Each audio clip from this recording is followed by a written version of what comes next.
You are listening to Veggie Doctor Radio, and this is episode number 249.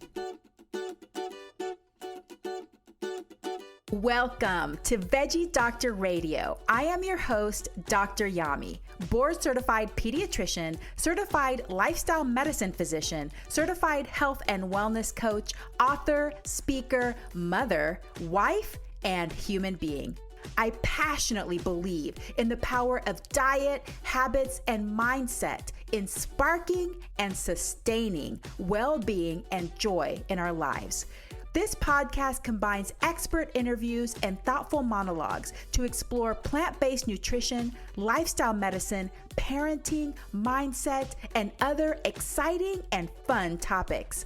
I hope that these episodes inspire you, uplift you, and equip you with the knowledge and tools to live your best life. Are you ready to get started? Let's do it. Hey, veggie lovers. Welcome to another episode of Veggie Doctor Radio. It is such a pleasure to have you back here today for another great episode with Stuart Waldner, who is the author of Escape the Meatrix. Such a great topic, such a great episode. And I want all of you on YouTube, look at my beautiful background. I finally took the time. I don't think it's quite all the way set the way I want it, but I got my new camera set up. I have my LED backlit bookcase. So I hope that all of you YouTube watchers are loving my background. Thank you for watching and listening to Veggie Doctor Radio. So today we have Stuart Waldner, who is an activist and an author who invites readers to take the red pill as they escape the Meatrix. The title of his debut nonfiction book, written after he transitioned to a plant-based diet in 2008. As his health improved, he felt better, and the more he learned about the statistical connections between our dietary choices and the worldwide climate crises we face, the more he felt an urgency to tell other people for our health and for the planet. Waldner spent nearly 2 decades exploring Earth's greatest wonders and connecting with sacred sites around the globe. When he's not advocating for the health of people on the planet, he spends time playing with his dogs, cooking plant-based foods, running and restoring his 128-year-old Victorian home.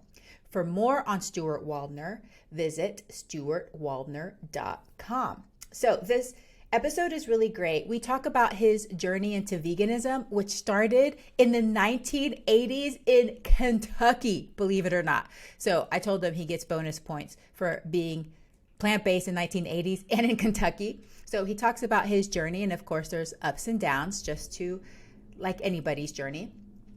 We talk about what is the Meatrix, so he defines that. We talk about speciesism. We talk about how food can be very political. We talk about marketing of animal products and some of the complexities around that. And we also talk about consent and children. Should children give consent for their dietary choices or the dietary choices that we're exposing them to? Something to think about. And then, of course, we get into how we can escape the Meatrix and what is the best thing that vegans can do to help others wake up to the reality that's around them.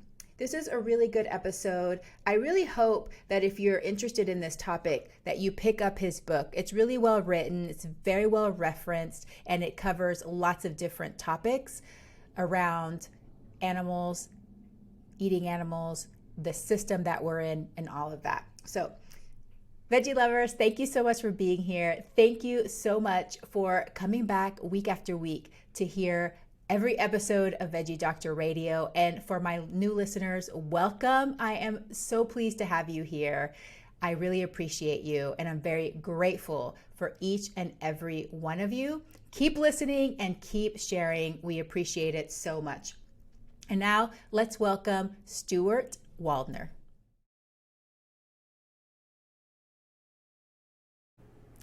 Stuart Waldner, welcome to Veggie Doctor Radio. Thank you, Dr. Yami. It's wonderful to be here. I'm excited about our conversation today. Yeah, well, I am so looking forward to this because you have written a very interesting book that I feel a lot of people should read. And I really want to get into it, all of the different terms, different things that you mean by your book. But before we get into your book and what you discuss there, I want to know about your journey. How did you become a vegan? How did that evolve over time? Well, I grew up, like most people in the United States, eating the standard American diet. My parents, with all the love in their hearts, fed me animal-based foods throughout my childhood, thinking that, that was going to offer me the best option to grow up being healthy and strong. And so that was something that I think most people in the United States, their family was like that, just like mine. So I grew up eating animal-based foods, thinking it was natural, necessary, and nutritious. And then at the age of 23, I discovered that science was saying that the saturated fats found in animal-based foods would lead to heart disease, among other things. And so I decided I didn't want to become a statistic, and I decided to make a lifestyle change at that point and became plant-based, and this was back in 1985. But I want to say that, I grew up in Kentucky, and, Kentucky has wonderful people who I really love, but we're one of the unhealthiest states in our country. I mean, we rank 48th in healthy behaviors and 47th in health outcomes. And there's only one other state that has more people with multiple chronic health conditions than Kentucky. So that's the area that I grew up in, and I was surrounded throughout my childhood with people with chronic conditions like asthma, emphysema, diabetes, obesity, heart disease, and that was just normal. I thought that the best we could do was to hope we could avoid that through pills, shots, and surgeries, and then I just thought it was going to be inevitable that we would all come down with these chronic conditions. And fortunately, at the age of 23, I gave up eating animal-based foods and became plant-based. And I did that for 2 years and was great. I mean, I had my friends and my family, we were all doing it together. It was a wonderful journey we were on. We were getting healthier. We were cooking our own food, and it really felt great. And then I started doing more traveling. And in 1987, let me tell you, it was impossible to eat plant-based in the United States while on the road. You can only live on iceberg lettuce salads for so long, So I reluctantly became vegetarian at that point just to get, nutrition that I needed while traveling. And then fortunately, in 2008, I discovered that it was much easier to be plant-based while traveling. And so I went back to becoming fully plant-based, back in 2008. So I gave up eating all animal-based foods back in 1985, but I was vegetarian for 20 of those years. So that's kind of my journey. And, I was happy to, Dr. Yami, I was happy to just do my thing, and let other people do theirs. But as things changed and evolved, I realized that the Earth's at a critical time right now, and that we're facing climate change and emerging infectious diseases and biodiversity loss, mass extinction rates, our declining health, to the horrible return on investment of animal agriculture. And, all of these things are connected to the food on our plates and choices that we're making in the grocery aisle. And I think that's something that, I wanted to help people understand that, because I think once people know the science, they can make more informed decisions, and it will help lead to better choices, starting with the food on their plate. So that's kind of my journey, and that's kind of why I decided to write my book. What an amazing story. And I feel like sometimes we should give people like extra bonus points depending on the amount of difficulty that they had to endure to become vegan or plant-based. 1980s, I can't even imagine, because I'm a child of the 80s, I was born in 79. So I can't even imagine going back to that time being plant-based. You go into the grocery store now and there's over 20 commercially available different plant milks. Back then there was none. I hear from people that they had to buy like powdered soy milk. Yeah. I can't even imagine what it was like. So that, and then the other thing is from Kentucky. I grew up in Texas, but Yeah. I also did my training in Cincinnati, Ohio. So Yeah. I definitely understand the cultural differences that might make it a little bit tougher to eat a certain way. But what I Right. found interesting going back to your journey is you said that whenever you first transitioned to not eating meat and animal products, you did it with family and friends. How did that happen? Was it something that you told them what you had learned, or how did that kind of happen all together that y'all did that? It was our spiritual mentor actually who advised us, and it was part of a holistic approach to our lifestyle. We adopted stretching and exercising and meditating and a plant-based lifestyle, so it was very holistic.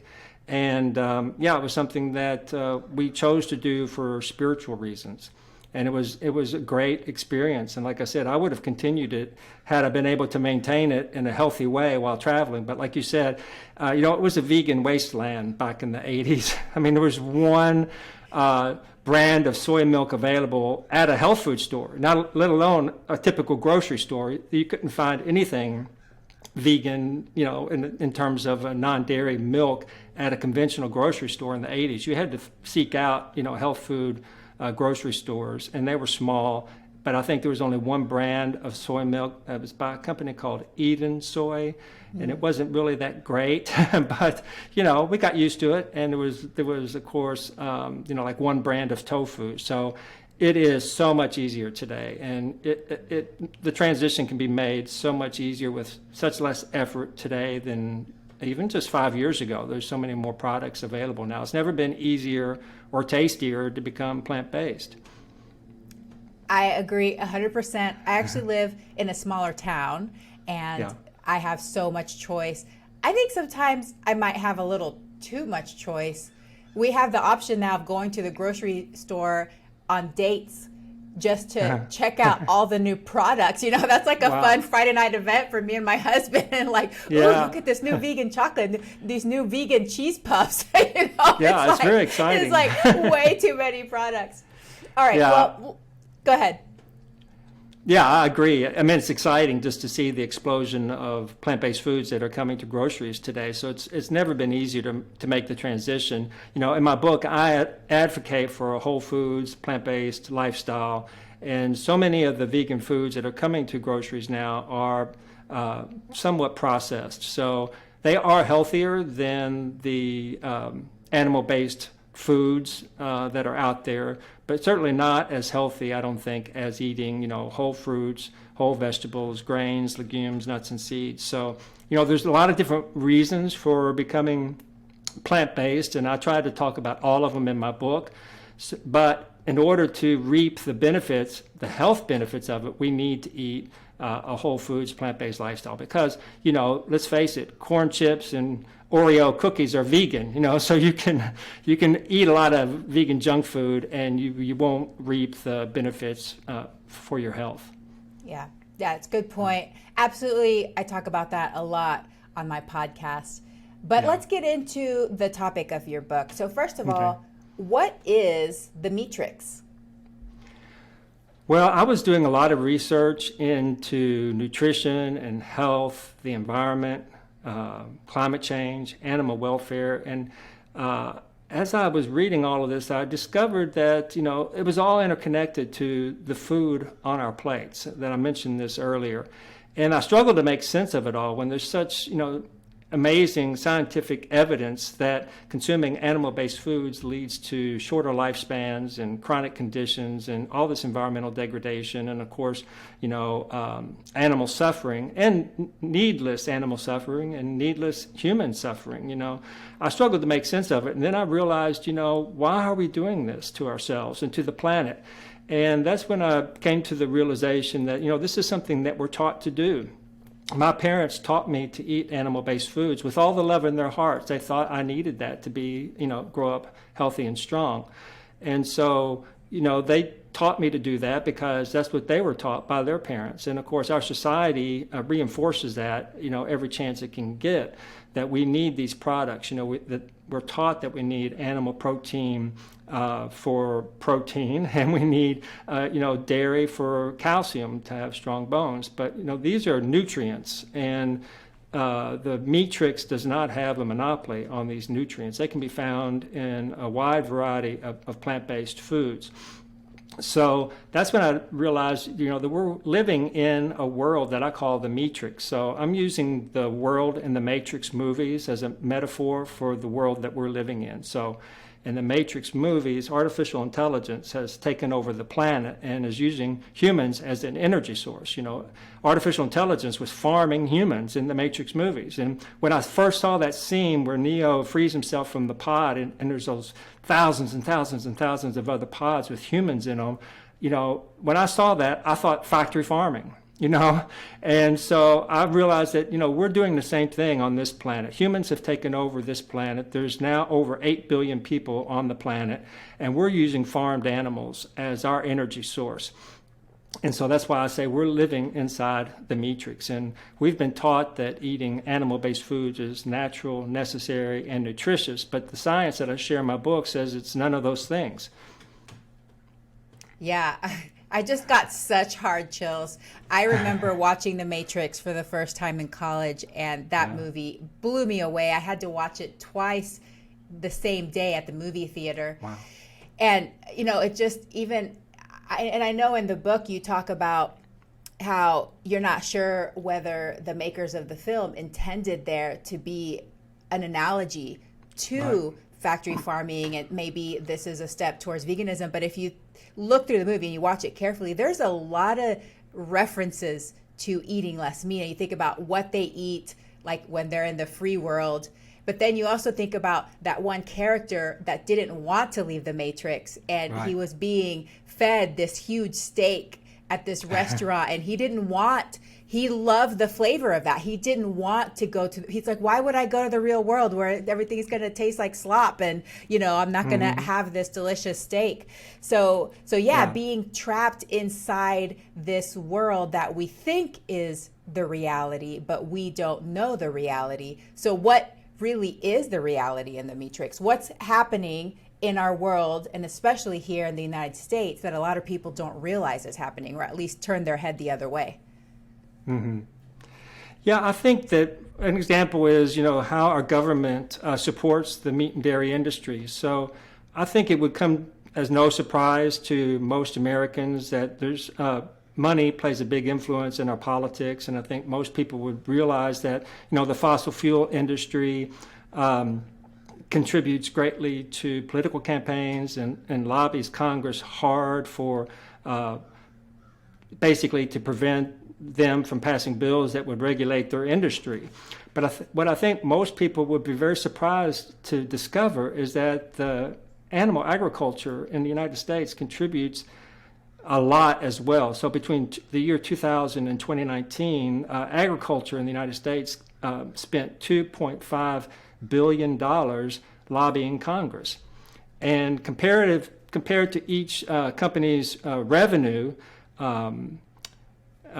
Tyson Chicken spent 33% more on political campaigns than ExxonMobil. So that really surprised me, And why would the meat and dairy industries be doing this is because, just like with the fossil fuel industry, they want to elect officials that are favorable to their industries, and then they lobby them hard to prevent them from passing regulations that would curtail their activities. Another statistic that I discovered while researching my book, and it blew my mind, was that between the year 2000 and 2019, the beef industry spent $200 million lobbying Congress against enacting climate change legislation. And so I think that was really surprising too. Why would the meat industry be so concerned about Congress passing environmental laws aimed to curb climate change? It's because the meat industry has a huge climate change problem, and it doesn't want people to know about it. They want, the things that I discuss in my book, the meat and dairy industries don't want people to know. They try to keep it hidden from us. And, my book this uncovers a lot of inconvenient facts and unpleasant truths. But at the end of the day, my book is about hope. It's about how, we do have a choice. And, we've been basically lied to. We've been indoctrinated into a society that teaches us to consume these products, and at the detriment of our own health and the health of the planet. But I always look back and say, who's profiting from this? Who's gaining from this? And of course, it's the meat and dairy industries that are gaining from our consumption of their products. And so they're going to continue to advertise their products to us, and they're going to continue to lobby Congress, and they're going to continue to invest money into political campaigns to get officials elected who are favorable to their industry and don't want to bring about changes. But yeah, and it keeps the public confused too, because there's so many powerful people trying to protect their industry, and perhaps they truly believe what they're doing. I think that there probably are people that in their industry, they're very passionate about it and they believe what they're doing. And you can find things that support you, right? But it keeps the public very confused and not sure what to do. And I think for me, for the type of personality I have, I did have this underlying belief, both as, a layperson growing up, and even then as a physician, that we needed to eat animals in order to be optimally healthy. And I think for a lot of people, that is that first hurdle, that once you overcome that and you realize, actually, not only do I not need animal products to be healthy, but I can thrive without eating animals, then it frees up your brain and your mind to be more open to some of these other things that you've either been believing or just not paying attention to, or having that cognitive dissonance about. So, everybody comes in at different angles. Some people it's more for the environment and climate change. Some people it's more for the animal ethics, and some people for the health reasons. But I think that once you overcome one of those hurdles, it opens you up to understand the other ones and see what's really been happening all of these years. Right. I agree. So, go ahead. I agree. I think that, we have been taught this, and the idea that we need animal-based foods has been such a part of our culture, and it seems very risky to most people to think about giving that up. We are taught that if we do give it up, we're risking our health, and that's simply not true. Like you said, actually, the science that I share in my book says that we were going to restore our health by eliminating animal-based foods. So I think the big hurdle for most people is that we think it's necessary. And that's why on the cover of my book, I have a hand that's extending the red pill, and that to symbolize to people that we do have a choice. It's not necessary. We can choose to divest ourselves from animal-based foods, and we will reap the benefits of that. But because there's a choice, we can choose the blue pill, which is, maintaining the status quo, continuing to do what we've always done in our lives. And we can just look at the world today, and we can see the impacts of climate change and environmental degradation and biodiversity loss and, our declining health. And that's the blue pill. And we're going to just get more of the same unless we make a change. And the great thing is it's a win for us, for our health. It's a win for the planet, and it's a win for the animals. So we have nothing to lose and everything to gain by making this choice. And it's never been easier to do than it is today. Absolutely. Well, let's talk about speciesism. I don't know if I've ever talked about that on this podcast before, but can you say what it is and how does it affect our food choices? Well, speciesism is basically a artificial hierarchy that we put on all living beings. Basically, we categorize different beings and we assign value to their lives based on where we put them in this hierarchy. And it's completely arbitrary because, if you look at different cultures around the planet, you can see that, they have a different hierarchy than maybe a country next door, So, for instance, in Asia, it's quite common for people to eat dog. Well, in the United States, we would never consider, consuming a dog. For us, a dog is a pet. But in other countries, it's not. So, these lines that we create, this hierarchy, is arbitrary, and it's determined by our society. So what I say in my book is that if we are uncomfortable with the idea of eating our dog or a cat, then we should be uncomfortable eating really any animal, because that line between lovable pet and farmed animal is just arbitrary.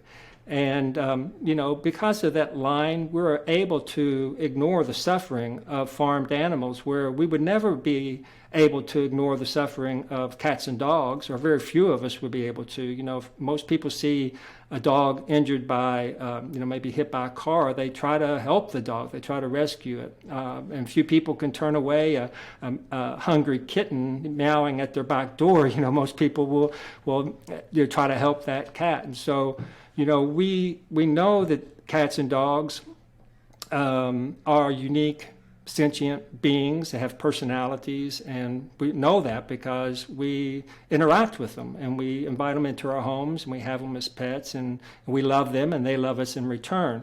The problem is, we don't extend that same courtesy to farmed animals, and very few of us have any kind of relationship with a farmed animal. But those that do, like at animal sanctuaries where, pigs and cows are rescued from the meat industry, people who work at these sanctuaries develop strong relationships with these animals. And these animals are just as loving and caring as the dogs and cats that we have in our homes. And, one of the things that I share in my book are studies about the complex lives of farmed animals. Science is now showing that even under the tremendous stress of factory farming, that animals still have friends and family, and they care about their lives and want to continue living. And like an example of speciesism is, pigs. We think of pigs as just food commodities. But science has shown that, pigs can do anything that a dog can do. It can learn any trick that a dog can do, like fetch a Frisbee. And, anything that a dog could do, a pig can learn to do. And this kind of blows my mind because, dogs have been selectively bred by humans for like 10,000 years to become, quote, our best friend, right? But pigs have only been selectively bred to become huge and be treated as a food commodity. And so I wonder, how much more friendly or how much better of a companion could a pig be if we had selectively bred it to be, a companion to live with humans instead of just being treated as a food commodity. So these are the things that I kind of bring up in my book, and I show the studies of how, when we think of these animals as just herds and flocks and food commodities, we strip them of their individual personalities, and that allows us to do harm to them that we would never be able to do to them, if we knew that we were harming an individual. And so there is a disconnect there. And I talk about in my book, there was a study, I think it was in the Journal of Environmental Psychology, where they interviewed American children ages 4 to 8. And they found some really interesting things. And I think as a pediatrician, you, Dr. Yami, might find this interesting. You may already know about it. But what they found was 84% of children said it was wrong to eat a cow. And they said 79% of the children said it was wrong to eat a pig. Yet they were eating animal-based foods that their parents were giving them. And so the study said that, children are unsuspecting meat eaters, and they're eating animal-based foods without realizing it. And that's what I was saying earlier, how we were born into the Meatrix and we're taught to do this. Parents don't talk to the children about where the food on their plates comes from, and that's because parents are uncomfortable with the idea of what they have to do to animals to get the food on their plates to begin with. So this is a topic that children aren't taught. They don't know where the food comes from, and so they are being trained to eat animal-based foods without their consent. And so it's through deceiving the children and through a lot of times just outright lying to children about where the food comes from that we become meat eaters. And so this study was saying, we have an opportunity to disrupt that, and it would be so much better for the environment and could help reduce the impacts of climate change if children knew where the food on their plates is coming from, so they can make educated choices too. Because, most children of that age, they view all animals as being pet-like, and I think this is something that we're all born with, is this empathy for all life.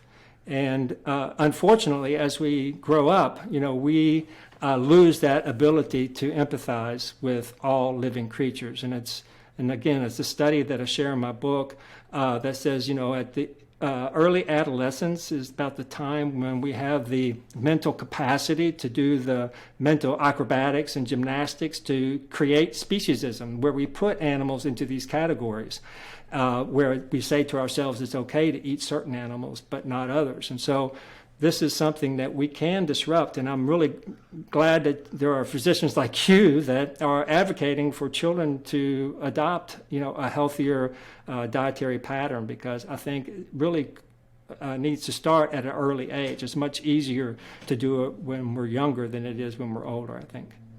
Yeah, that is such an interesting concept that you've brought up. Should children be consenting to eat animal products? Because a lot of times you hear the opposite, right? You're hearing from the public, oh, it's unethical to raise your child vegan. They're not giving them a choice. It's just so interesting that people think that you're like, your child should be able to eat all the chicken nuggets they want, But You're right. I hear so many stories and multiple guests on my show that they chose to stop eating animal products when they were very young, when they made the connection. And of course, much to their parents' chagrin, right? Because then parents are just like really stressed out and worried about it when their child suddenly is like, I don't want to eat animals anymore. But it happens a lot when the children finally make that connection because it hasn't been explicitly explained to them what they are eating. Right. So that's a very interesting concept. Should our children be consenting to eat animal products? I think that's something that we could definitely think about and talk about. Well, let's shift gears and talk about marketing. We are all much more susceptible to marketing than we think we are and that we would like to be. But why are animal products so heavily marketed? Talk a little bit about that.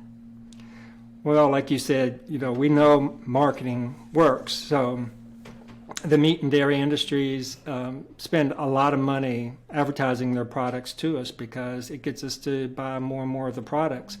So, for example, Americans are eating 58 pounds more meat per year today than we did in 1960. And we're eating 30 pounds more cheese today per year, per person, than we did in 1970. So throughout my lifetime, we've just seen a huge increase in the consumption of animal-based foods, and that's because of the marketing these products are done to us over the course of a lifetime. So some of the most well-known marketing campaigns are from the meat and dairy industry. So back in the 1980s, the Beef Council came up with beef, it's what's for dinner. And that was over 30 years ago. And today, I think it's in my book, I hope I give this figure correctly, I think 88% of Americans still recognize that slogan. So it was highly effective. And then you have campaigns by the Dairy Association like milk does a body good, or the incredible edible egg, and pork is the other white meat. So these are highly effective campaigns by the meat and dairy industries to get us to eat more and more of their products. And I'd say it's been highly effective. Mm-hmm. And aren't they, a lot of these marketing programs, subsidized by the government as well through those checkoff programs? Well, it's not a direct subsidy. The checkoff programs are something that the producers would spend money on. So like the checkoff initially was voluntary, and that's why it has the name checkoff. So a producer of beef would opt in to becoming a part of the beef checkoff program. But, basically nowadays it's not something that's optional. It's pretty much mandatory. But what that does is it creates a huge arsenal of funds to promote these products. So the checkoff programs, employs this idea that, a rising tide floats all boats. So that if we all pool our money and promote beef, then every beef producer would benefit from it. So that's what these checkoff programs, how they originated. And it's been kind of contentious, I talk in my book about the history of the checkoff program a little bit because, farmers have tried to opt out of the checkoff program for years, and it went all the way to the Supreme Court. And the Supreme Court, back in 2016, I think, determined that, this wasn't, how did they determine it? It was something like it wasn't free speech, that the checkoff program didn't infringe on the growers' free speech because it was government speech. And people were like, wait a minute, what? Why is this government speech? Well, it turns out that the USDA approves all the slogans by the checkoff programs. And so that's why the Supreme Court said this is, government speech. It's interesting that I think there's like 22 checkoff programs, and half of them are plant-based. The other half are the meat and dairy industries. But the meat and dairy industries use checkoff programs, in a much more effective way. We're not bombarded with, mango ads on television, are we? We're bombarded with, the advertisements for animal-based foods. And there's the numbers and statistics are in my book, and I can't, repeat them right off the bat, off the top of my head, but it is pretty amazing. But there are government subsidies that, support the meat and dairy industry, and that's separate from the checkoff program. The Farm Bill comes out, I think every 5 years. It comes out this September, and there are a lot of people who are working hard to try to change the way the Farm Bill subsidizes animal-based foods. For instance, in the year 2020, I think it was, the government gave the beef industry $9 billion in direct and indirect payments. And that's just taxpayer money going to the beef industry so they can provide us with an affordable burger. Of course, we're supporting that with our taxes. We're funding that government handout, but the meat industry is pocketing all the profits from that. So, I say in my book that, we can make a difference because every time we go to the grocery, we're voting with our dollars. And so we're telling, corporations, what we want to see. But it's not a fair fight. I used to think that if I stopped buying these products, I'd stop supplying them. But it's not true because there's not enough numbers of plant-based eaters right now to impact the industry, especially when the industry is getting all this funding from the government to subsidize the products. So I can give you some statistics on this. So like for every dollar a lentil grower receives from our government, a cattle rancher receives $470. And for every dollar a mushroom grower receives, the pork industry receives $160. And for every farmer who's growing oats, for every dollar he or she gets, the dairy industry is receiving $80 from our government. So there's inequities baked into the Farm Bill and into the subsidies. And so it's creating a world, Dr. Yami, like we've never seen before. Historically speaking, animal-based foods are luxury items. And they still would be today if they weren't subsidized by the government. I talk about in my book, there's one study that said, if you looked at the true cost of a hamburger and if you factored in whether the rainforest was, there was any kind of biodiversity loss due to, raising cattle in the rainforest in Brazil or elsewhere, that the true cost of a burger, when you factor in the loss of carbon and everything, would be $200. Who could afford to pay $200 for a burger? Only the extreme wealthy. And that's because, we're not paying the cost up front for animal-based foods.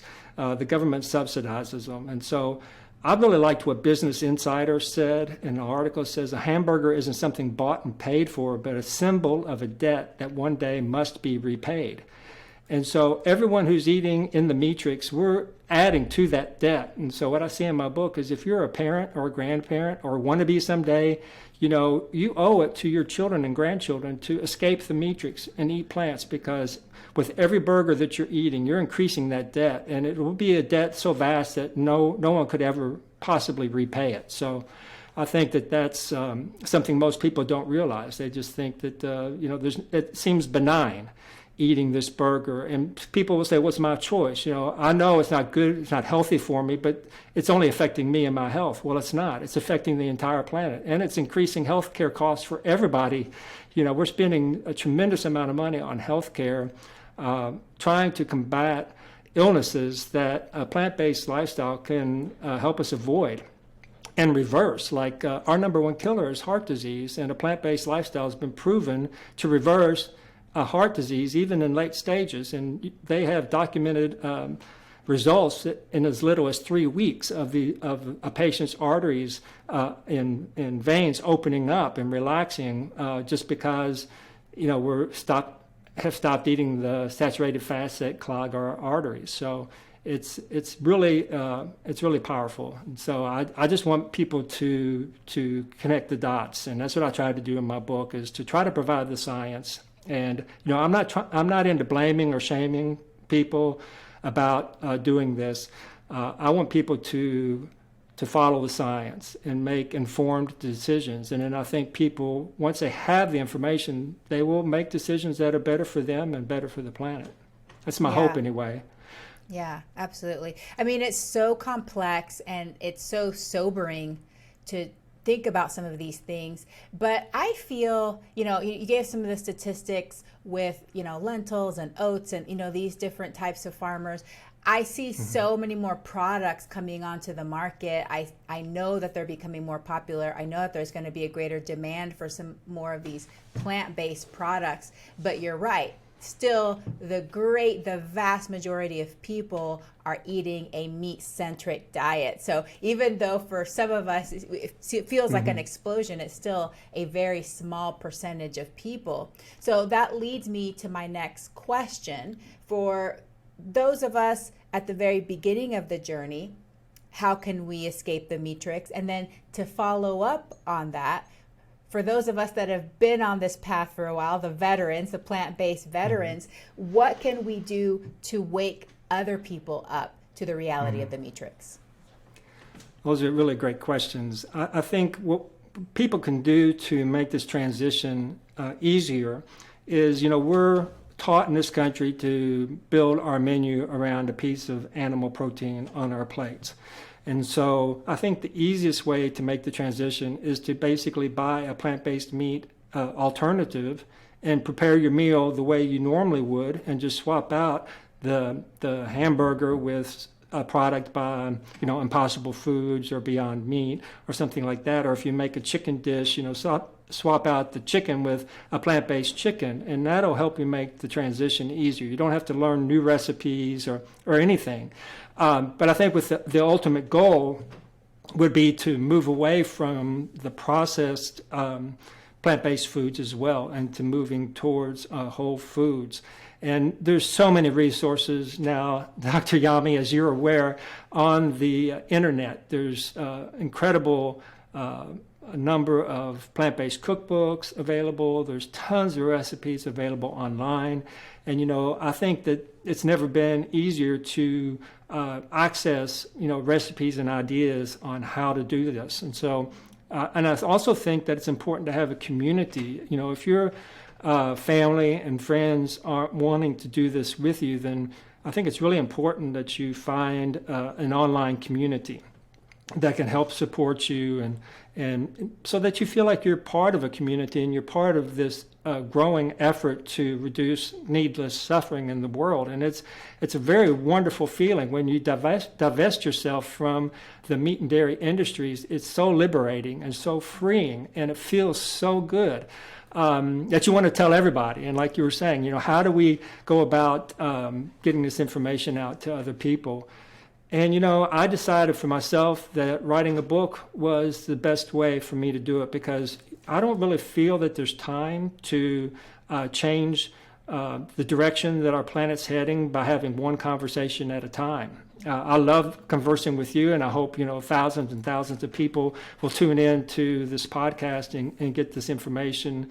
But it needs to happen more quickly.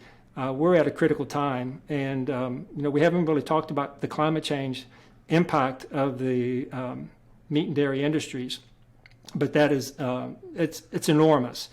And so I think we need to find ways to get the message out to as wide of an audience as possible. So it's really great to have one-on-one conversations with people, but I think we need to do it more. We need to ramp up more quickly than that. So that's one of the reasons why I wrote my book.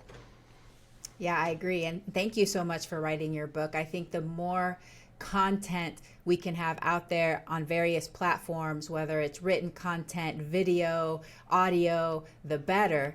And I think, at those first stages when somebody discovers veganism or a plant-based lifestyle, we can be a little bit too forceful and, really kind of annoy a lot of people. But once you find your balance and, I tell people, first of all, live by example, be joyful, be happy, thrive, and find your routine, find your rhythm, then people are going to start to ask you what you're doing. But, as you become more comfortable and feel more balanced in this new way of living, just start sharing the positive aspects of it. I think that a lot of people respond to hearing the positive. We still have to expose all the realities, and I think that there's a place for that. But the more of us that can be like, hey, it's okay. Why don't you try, like you were saying, this substitute? When you go to Burger King, why don't you try their plant-based burger? When you go to the grocery store, pick up this product and see what it's like. And little by little, we can start easing people into this lifestyle. At the very least, they can start reducing their consumption of animal products, because I don't think we're all going to be able to go 100% plant-based right away. But if people start to reduce that intake, that's going to make a big impact as well over time. I agree. And I think our government needs to help farmers retool to a plant-based future. And I think they can do that through the subsidies. I think they need to give plant-based foods, more support. And I think that the media also plays an important role in this, and that, the media talks about climate change a lot, and we know that burning fossil fuels releases carbon dioxide into the atmosphere. And so mainstream media is often saying, we need to move to green energy solutions like solar and wind, and we need to all start driving electric cars. But so far, I've never heard mainstream media saying we need to all become plant-based. And why is that? It's because so many of the advertisers on, TV and the internet even are from the Meatrix. And so we know that journalism is suffering, and so they need these accounts. They need the people to advertise in their magazines and online and stuff. But the mainstream media really needs to help the American public connect the dots on why it's so important to do this. Because, Oxford University did a study. They analyzed 38,000 farms in 119 countries, and they determined that an American could lower their carbon footprint by 73% simply by becoming plant-based. Now, why isn't that talked about in the media? There's no other thing that we could do that would lower our carbon footprint that much. I mean, we could put solar panels on our house, or we could drive an electric car, but it would not compare to the impact of becoming plant-based has on the environment. And that's mainly because animal agriculture, releases so many greenhouse gas emissions. I have charts in my book that show the environmental impacts of growing a variety of foods. So there's a chart that shows, the environmental impacts of growing animal-based versus plant-based foods, and there's another chart that shows the environmental impacts of growing protein-rich plant-based foods versus animal-based foods. And these charts are amazing because they're potent, visual representations of the science in my book. And you can clearly see that plant-based foods are far superior to animal-based foods in every environmental category, from land use to water use to greenhouse gas emissions and eutrophication. So this is what the mainstream media fails to report to most people, and so we need to connect these dots as well. So people are, more than willing to buy an electric vehicle, and also because it doesn't really require any kind of lifestyle change, right? I mean, you're just swapping out one car for another type of car, whereas what a plant-based lifestyle is basically asking people to do is behavior modification, and that's something that's really hard for humans to do. We like our routines, and we do things mindlessly. We continue to eat animal-based foods without thinking of them. Thinking of what we're doing. I really like something that I came across recently, and it said that, every default thought in our head is not our own. The default thoughts that are in our heads were put there by our family and by society. And until we unpack those, until we examine those, we're just running on default. We're not making a conscious choice. We're just doing what everyone else is doing. And it doesn't matter if we're destroying the planet and our health, we don't see it, because it's all we've ever known, because we are brainwashed into the Meatrix. Yeah. Conditioning for a long time, decades and decades of conditioning. Well, that's all Right. very critical, very interesting information that we need to know. Stuart, what do you wish more people knew? Well, I wish everyone understood the science in my book, really, that connects all these dots between, the state our world is in and how we got here and a way out. I want people to realize that there is hope and that we can make a difference. I think there's a term out there is called weaponized hopelessness. And I think a lot of people experience that. They think these problems are so huge, what can I do as an individual that can make a difference? And so we just basically give up. And, the industries that benefit from that are counting on that. They're weaponizing our hopelessness so that we'll just continue to not change. We'll continue to buy their products. And so my hope is that we can all become more hopeful and realize that, we do have a choice. We can make a difference, and not only for ourselves, but for the planet and for our children and future generations. So that's so powerful. Empowered and hopeful, because if we have that, then we are more willing to take action. And I think that's what we need to do right now, is to just each start taking action. Well, Stuart, this has been great. I want to ask a little bit about your personal life. Do you have a morning routine? If so, can you please share it with us? Yeah, so I currently continue my fasting through, say, like 1 o'clock or so. So I don't eat breakfast, but I do drink green tea, which I think is really excellent for our health. And I really latched on to green tea a number of years ago because there were some studies that came out that said that consuming green tea offered men some protection from prostate cancer. And that really, I was like, well, I don't want to have prostate cancer. I had several friends who went through prostate cancer, and they're still alive today, but just the treatment and the surgeries, the recovery, I was like, I do not want to experience that ever in any of my lifetimes. So I started adopting green tea because I wanted to get that protection from the polyphenols and the phytonutrients that are in green tea. So that's what I do in the morning. And then usually around 12 to 1 o'clock, I'll fix my breakfast. And it'll be oats usually with some walnuts, hemp hearts, wild blueberries because they have like twice the antioxidants of conventional blueberries, and a little bit of maple syrup and maybe a banana thrown in or something like that. That sounds like that's like my favorite oat recipe that you just gave. I also love the wild blueberries. I think that they taste sweeter. Yeah. I don't know. They taste so good. I love wild blueberries. That's great. Now I'm curious about your fasting window now because I'm doing a whole fasting Are series. you? So when do you typically close your eating window then after that? I used to be really strict. I used to stop at 8 o'clock at night and extend till like noon the next day. I've lost some willpower, I have to admit, through the pandemic, and I'm doing more snacking at the end of the night. But usually I'm finished eating by, say, 10 o'clock at night. And so I extend, my fast is usually for like 14 hours or so. Yeah. But you must go to bed late then. What time do you I do go to sleep? bed late. Yeah. Yeah. I'm usually already like in my deep sleep by 10 o'clock. So Yeah. Yeah. awesome. Well, thank you so much. Okay, Stuart, where can listeners connect with you? What products and services do you offer? Tell us where we can find your book.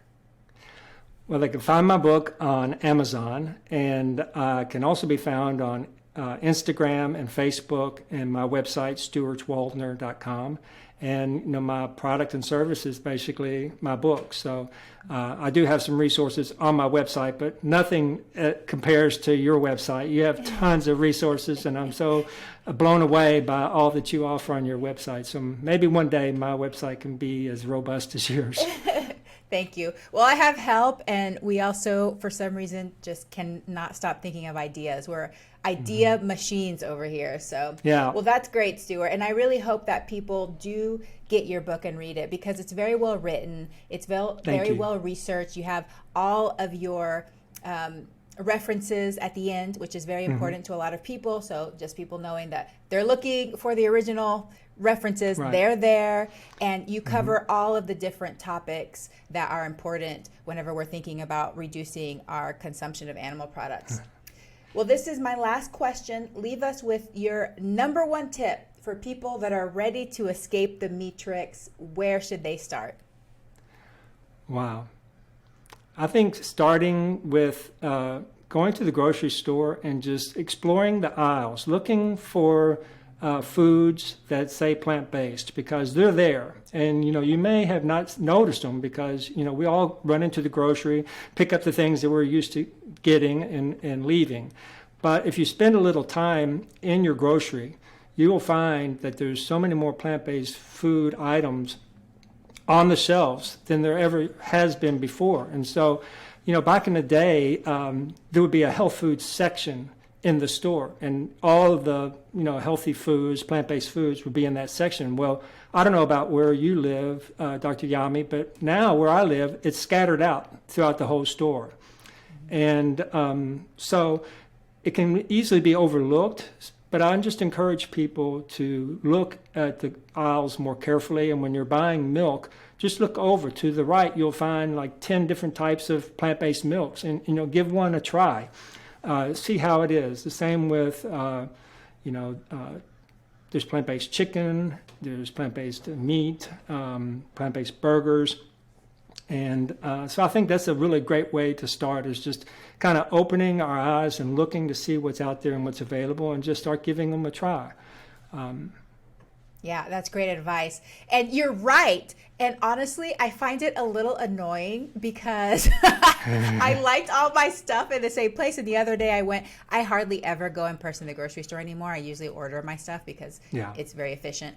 But I went the other day looking for a specific thing, and I asked the worker there, where can I find it? I think it was like plant-based cream cheese. She's like, we just put all of that next to the cheese. And I'm like, ugh, I don't want my plant-based cheese touching the real cheese. But yeah, it's good. It's good because now the plant-based yogurts are right next to the milk yogurts, and it's become more mainstream. And I know that Impossible and Beyond started doing that at the beginning too, that they were putting their meat right in the meat section, which for the rest of, for the vegans, were like, ugh, a little uncomfortable with that. But it's good because then all of the people that aren't vegan see that, and they start kind of putting that into their consciousness. Oh, I'm going to try it. I don't know if you watched the clip of that one British sausage expert that they tricked on live TV, that they gave him plant-based sausage, and he said it was like the best sausage ever. And then afterwards, when they told him it was plant-based, he was like, actually, it tasted like cardboard. I was so funny. He's He backpedaling. couldn't tell the difference. He couldn't Yeah. tell the difference. And I think for a lot of people, they would be surprised because that happens to me all the time now. If I go to a restaurant and I have a plant-based, like a Beyond Burger or something, I'll take a bite and be like, did they give me a real burger? Okay. And I have to check are you sure you got me the Beyond? They're like, yes. I'm like, okay. Yeah. Because it tastes like the real thing. So I think that that's really great advice for people starting out. Stuart, thank you so much for your time. Thank you for putting time and effort, blood, sweat, and tears into writing your book. I know how difficult it is to write a book. I really appreciate your passion, your enthusiasm, and I'm so grateful for you. And I hope that you have a very plantastic day. Thank you, Dr. Yami. I'm so grateful for you and the work that you're doing, and it's been a pleasure to meet you and be on your show. So thanks for this opportunity. Hey, veggie lover. I hope that you loved today's episode. Will you take a second and do me a huge favor? Please subscribe to my podcast so that you never miss an episode. You're the reason I'm here, and I want to share it all with you. Thank you for listening and have a plantastic day.